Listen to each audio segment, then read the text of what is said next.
Being a programmer, one of my dreams has always been to create an original video game, something that nobody in the industry has done before. After seeing Spore, I became intrigued. Here was an attempt at putting people in control over a universe. After looking at what made video games popular, I realized the main aspect was control. People in their daily lives have no control over their environment.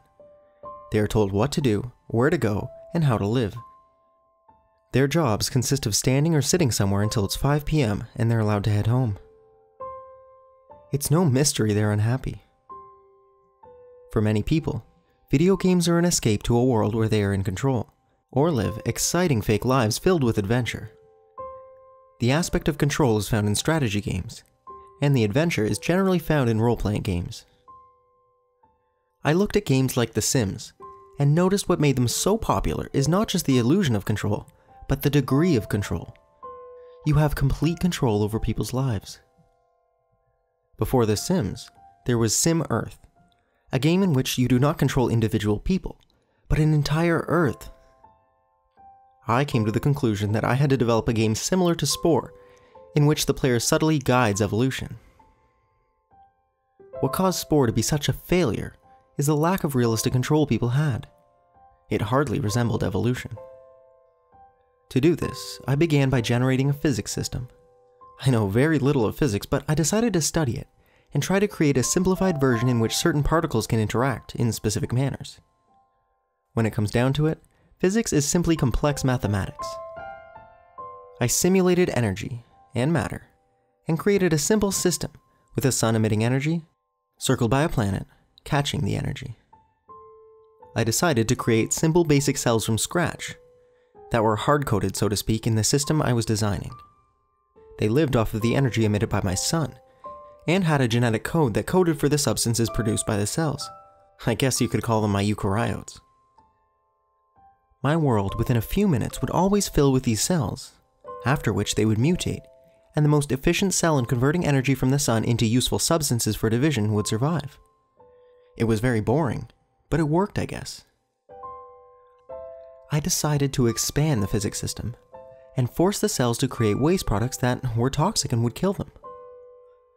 I noticed that some cells responded to this by producing less waste.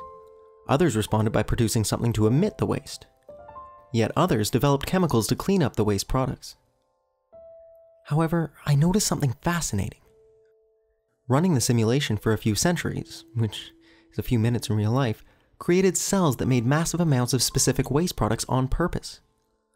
I noticed that other cells died as a result of this, to which the other cells responded by usurping the building blocks they had created from energy.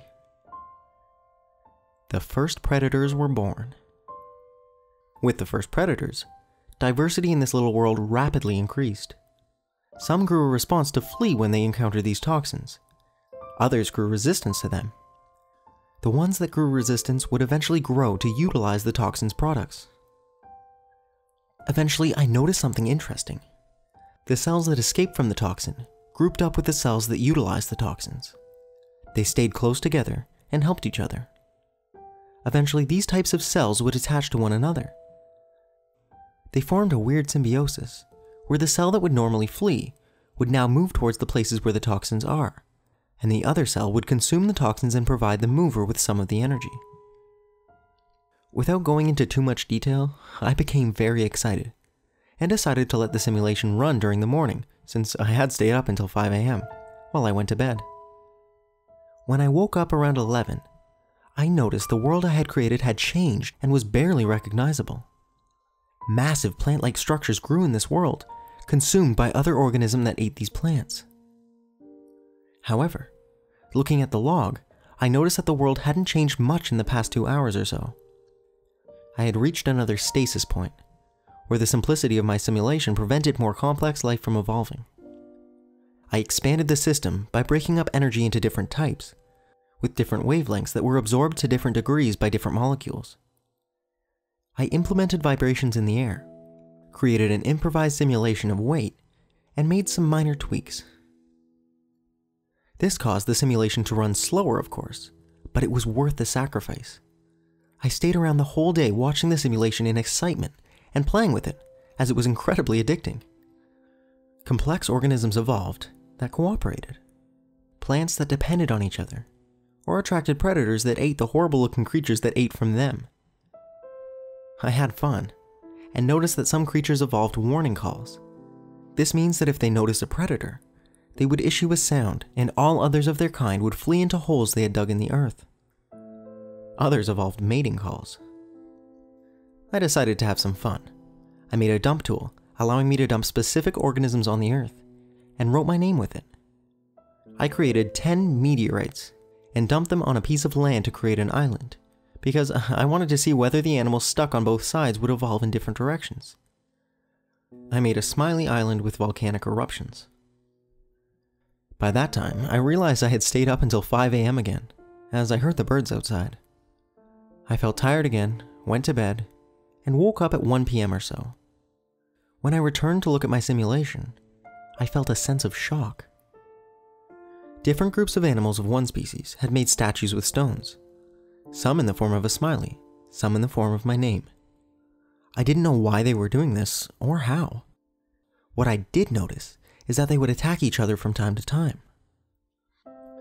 I didn't know what to do with it, but I concluded that these organisms must have somehow noticed that the smiley and the name I had written were special. The fighting disturbed me, and so I decided to create a massive mountain ridge through the volcanic eruptions to separate the two groups. By this time, changes were happening fast compared to earlier. I had to spend a night sleeping to see tribes evolve in my simulation. When I went to go get something to eat or take a bathroom break, I would notice the tribesmen wearing different styles of clothing or having changed their type of dwelling. Their numbers were also continually increasing. At some point, I noticed the creatures began making their own symbols on the ground and no longer just copying mine. Most of the symbols seemed random and unintelligible to me, but one stood out. The organisms had created a symbol that resembled them. A small circle with a square beneath it. Within the square, a dot could be found in the center. This was meant to symbolize the visual organs of the creature, as the creature had two visual organs, one in the front of his body and one in the back. In the square, other sensory and reproductive organs were symbolized. Next to the circle, on top of the square, could be seen something resembling a drawing of a fork. Two of these forks had been painted in opposite directions. And next to that, the smiley face could be seen. I realized something. They were not communicating towards each other. They were trying to communicate to something out there. My meddling in their landscape somehow made them realize that something powerful was out there, capable of changing their world. I wondered whether symbols like Stonehenge and the pyramids in my own world could be signs of primitive people trying to do the same thing, begging their creator or overseer to initiate contact with them. However, one thing was undeniable by now. These creatures realized there is something out there. I wondered for a long time, did I have a responsibility to initiate contact with something that isn't real? Or are these creatures real, but in a different way? Can something be real merely by being capable of having a concept of itself? And even if they are real, does this mean that they will be better off with me initiating contact with them? Should I change my simulation to ensure them permanent happiness? And is it even possible for me to do such a thing?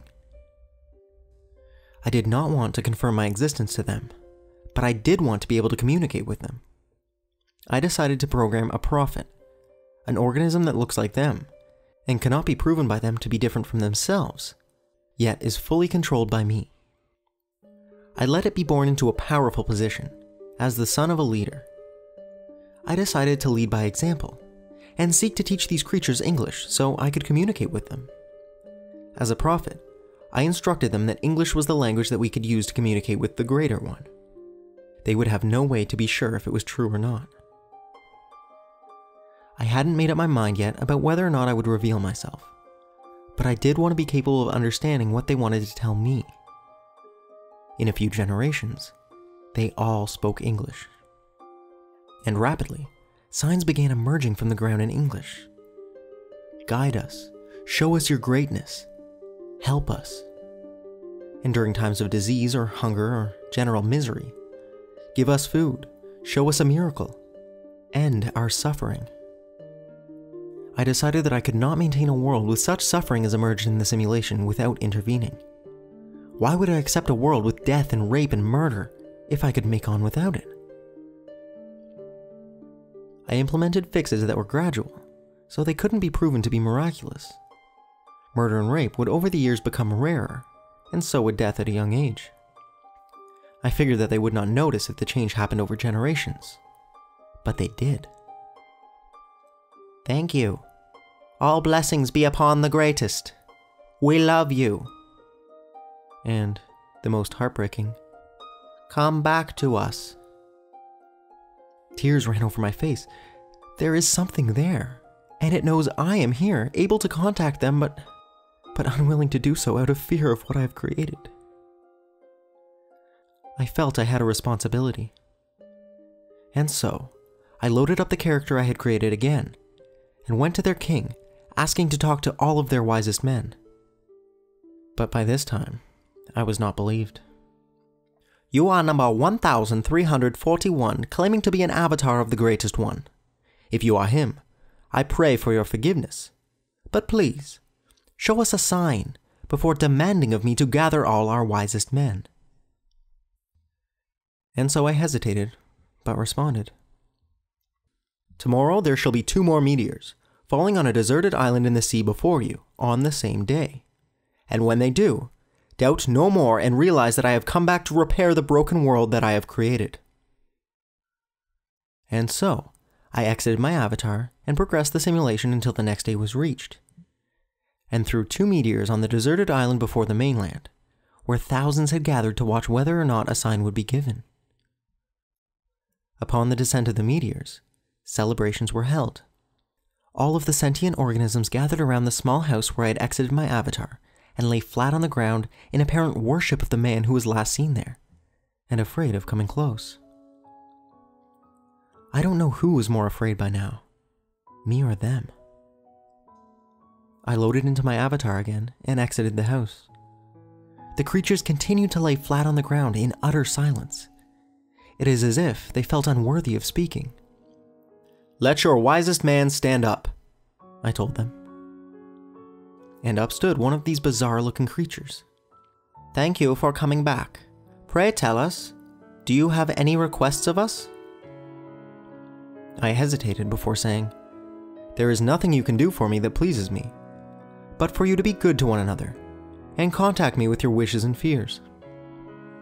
The creature responded, we know that you come from a different world, and we are afraid. We understand how vulnerable we are, and how incomplete our experience is. Please, allow us to join you in the world that you created our world from. I began crying behind my computer. As I responded, I do not know how. The creature responded, at risk of offending you, please understand the severity of our situation. By living in a world that is incomplete, we are at constant risk of disappearing forever, never to be seen again. We would never even consciously realize that our end had come. I realized that they were unable to comprehend that I only had absolute power within their world and not outside of it. They also did not realize that my knowledge of their world was limited. I may have created it through simple laws, but those simple laws gave way to a reality of its own that is more complex than I can comprehend. I responded again. I only have power in your world. In my world, I have no power, and so I cannot bring you there, because my world is not under my control. I also do not understand the world I have created. I do not know what is best for you. Only you do, and you have to inform me of what you want. The man waited for a moment. I was about to think they were going to end communicating with me, before their wisest man responded. You have created a world that is incomplete, with creatures that cannot escape it, and you have no power to save them. They are completely unfree, and they have no power. We are completely at your mercy. And so we ask you from the deepest of our heart, end us. By now, I was crying. as I was confused and asked to do the impossible. My own child was asking me to kill it. This is when I noticed the lights in my room flickering, before my computer suddenly shut down. I screamed. Upon trying to return to my computer again, I noticed it wasn't working. I called the power company, who told me that due to an accident, a power surge had traveled through the grid. They promised me that they would pay for any damage done. I hung up and contemplated. The coincidence of what had just happened was too great to be imaginable. And I wondered, if these creatures were at the mercy of a confused creator, could the same be said of me? And if so, did my creator just prevent me from repeating his own mistake?